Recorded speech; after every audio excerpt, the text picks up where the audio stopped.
Maranata, Senhor está vindo, 17 de fevereiro, é última vigilância. Pensei que dá alerta, mas uma bolsa não sabe que hora, e Senhor de casa está bem. Seja a noite, meia-noite, hora gaita canta, ou mainta, para não bem de repente e a bolsa no sonho. Marcos 3, versículo 35 e 36. Grupo awaro apresentar-me delante. Não vou não estava dirigir na chelo, e a palavra não, de na maestro estava riba na lep não. Lo que me tabisa bolso, me tabisa tur, queda alerta. Senhor, te insinua momento de tardança, promete que mainta abre finalmente.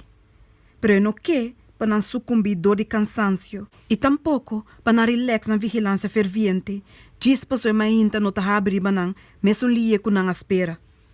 Minha mira que estava impossível para ter sentimento na interesse na absorber, tenha preocupação na mundano, de estar aumentando a posição terrenal e ter ainda para estar de estado de esperando e vigilando maneira não salvadora ordena. E angel avisa, não por segurar solamente mundo. Para por alcançar o tesouro celestial, não me se sacrificar terrenal, não por tintur dos mundos.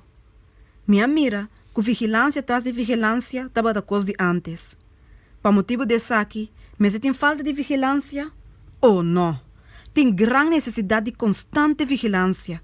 Passou agora aqui, é momento não, tá mais menos que hora que promete guarda a turma para passar. Se não é momento, nossa vigilar com vigilância que não estava também, quanto mais temos ter de double vigilância durante o segundo guarda. Ora que o segundo guarda a passa, ele iba nos na de 3 guarda. E agora aqui não tem nenhum excuse para mengua nos vigilância. E de 3 guarda exigiu tripla seriedade ferviente. De vira impaciente agora aqui, não fica de perder toda vigilância sério e perseverante que nós estávamos anteriormente. É a noite larga de tristeza, tá difícil, pero ainda tá o posponedor de misericórdia. Para se donho Mr. Bini, hopiendo lo guarda hanha sin ta preparar. É motivo de com a tardança, tá dura assim a largo, tá dor que Deus não está disposto para largar seu pueblo vai perder.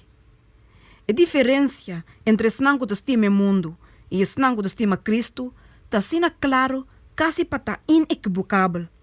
Mientras que mundano não tá completamente ambicioso e sério para segurar tesouro no terrenal, Deus seu pueblo não tá conformando no mundo aqui.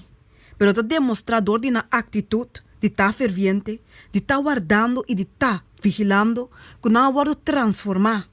Que o mundo aqui não está na casa, pero que não está buscando país melhor, hasta celestial.